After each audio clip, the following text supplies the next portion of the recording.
السلام علیکم ورحمۃ اللہ وبرکاتہ نحمده ونصلی علی رسولہ الکریم اما بعد۔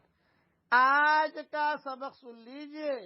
آج کے سبق کی سرخی ہے زنا سے بچیے، پارٹ نمبر 39۔ حضرت علی رضی اللہ تعالیٰ عنہ سے روایت ہے کہ میں اور میری بیوی فاطمہ دونوں حضرت محمد صلی اللہ علیہ وسلم کی خدمت میں حاضر ہوئے۔ ہم نے آپ کو روتے ہوئے دیکھا۔ میں نے پوچھا کہ اب میرے ماں باپ آپ پر قربان ہو، آپ کیوں رو رہے ہیں؟ تو حضرت محمد صلی اللہ علیہ وسلم نے ارشاد فرمایا، اے علی، میں نے معراج کی رات میں اپنی امت کی عورتوں کو دیکھا تو ان کو مختلف طریقوں سے عذاب دیا جا رہا ہے۔ آج مجھے وہ منظر یاد آیا تو شفقت اور رحمت کی وجہ سے مجھے رونا آ گیا۔ کئی عورتیں، 6 عورتوں کا حضور نے تذکرہ کیا۔ میں یہاں صرف زانیہ عورتوں کا تذکرہ کر رہا ہوں کہ میں نے ایک عورت کو دیکھا کہ اس کے دونوں پاؤں کو اس کی چھاتیوں کے ساتھ اور دونوں ہاتھوں کو اس کی پیشانی کے ساتھ باندھا گیا ہے۔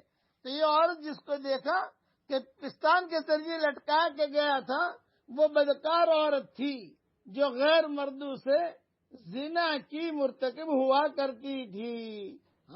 اور اسی طریقے پر کہ جس کے دونوں پاؤں چھاتی سے اور دونوں ہاتھ پیشانی سے باندھ دیے گئے اور اس پر سانپ بچھو چھوڑ دیے گئے، وہ عورت حیض اور جنابت کے بعد اچھی طرح فرض غسل سے اپنے بدن کو پاک صاف نہیں کرتی تھی اور نماز کا مذاق اڑاتی تھی۔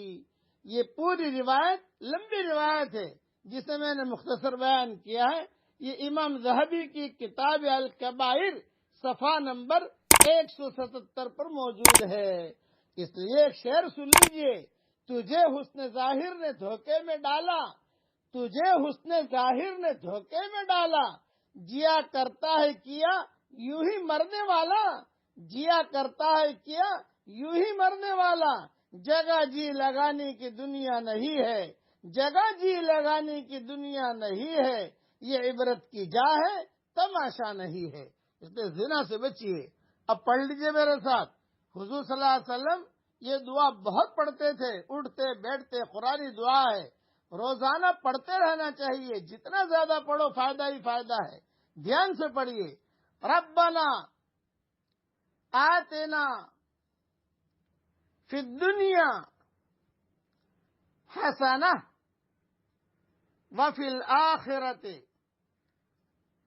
حسنہ وقنا عذاب النار۔ ایک مرتبہ اور پڑھ لیجئے۔ آپ صلی اللہ علیہ وسلم کی بہت عادت تھی، بہت پڑھتے تھے اسے اٹھتے بیٹھتے، ربنا آتنا فی الدنیا حسنہ وفی الآخرۃ حسنہ وقنا عذاب النار۔ اے ہمارے پیارے اللہ، دنیا میں بھی ہمیں بھلائی دیجئے، مرنے کے بعد بھی بھلائی دیجئے، اور جہنم کے آگ سے ہماری حفاظت کیجئے۔ خلاصہ کلام یہ کہ اللہ دنیا میں بھی ہمیں جنت دے دے، مرنے کے بعد بھی ہمیں جنت دے دے۔ اللہ تعالیٰ یہ دعا ہم سب کے لیے قبول فرمائے، ہماری قیامت تک کے آنے والی نسلوں کے لیے اللہ تعالیٰ یہ دعا قبول فرمائے، آمین۔ وآخر دعوانا ان الحمد للہ رب العالمین۔ السلام علیکم ورحمۃ اللہ وبرکاتہ۔ اگر آپ حضرات چینل پر نئے ہیں تو چینل کو سبسکرائب، لائک، شیئر ضرور کریں تاکہ حضرت کے سارے بیانات اور وظائف آپ تک پہنچتے رہے۔ اللہ تعالی ہم تمام کو حضرت سے فائدہ اٹھانے کی توفیق عطا فرمائے، آمین۔